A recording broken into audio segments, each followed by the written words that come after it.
Hi, this is Pastor Bob. Welcome once again to Pastor Bob Daily. Sitting here drinking a little bit of coffee here at Starbucks, and thought I'd comment on some of the comments from my last podcast. You know, we talked about the Christian singer who's been arrested, and we talked about some of the reasons why he may have been arrested and how we should feel about it. And you know, there's been a variety of comments, and I wanted to, again, comment on some of the comments. Everybody's trying to find a reason for this.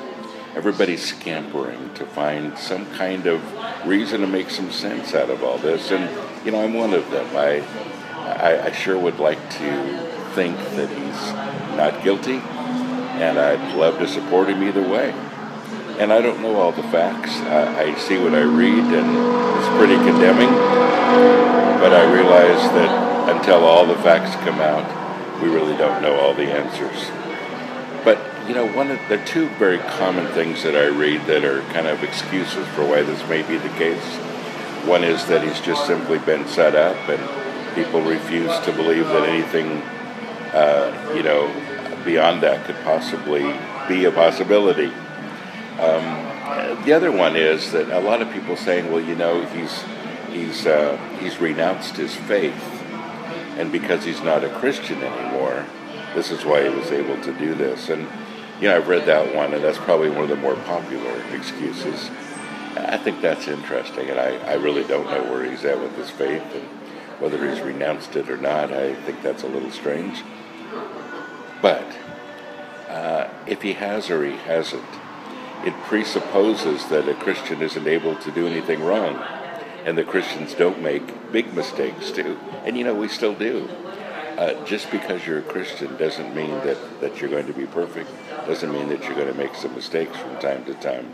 And I hope you understand that, because our faith isn't based on our works. Our faith is based on God's provision for us in the death of Jesus Christ and his ability to keep us, not our ability to do everything right. Now, let me remind you, folks, if our eternity was based on our performance, you and I would both lose too.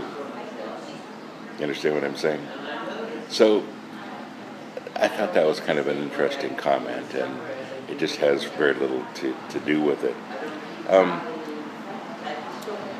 Another person said it's just disturbing. It breaks trust in Christian leaders. And can I just say that I hope you all basically break your trust in Christian leaders, because as a Christian leader, can I just speak for all of us? We're all geeks. We are all geeks.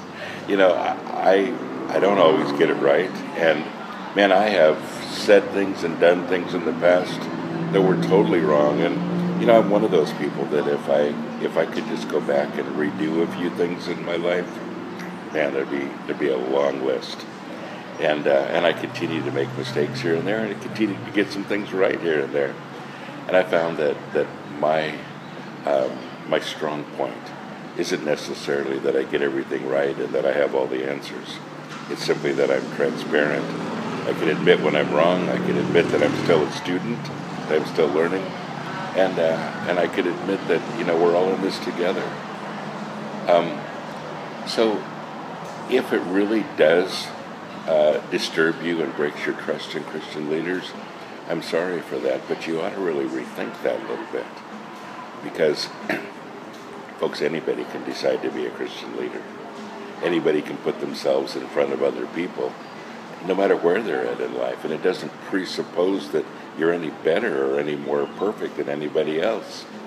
And I hope that those leaders in your life, that you give them the same grace that you'd want to have too, that you'd allow them to make some mistakes in front of you and love you anyway, and that you'd realize that for any leader, the strength of their leadership isn't how perfect they are, but it's how transparent they are, and that they're growing in their faith, that they honestly desire to put things right and to have a growing faith in Jesus Christ. So that's the bottom line.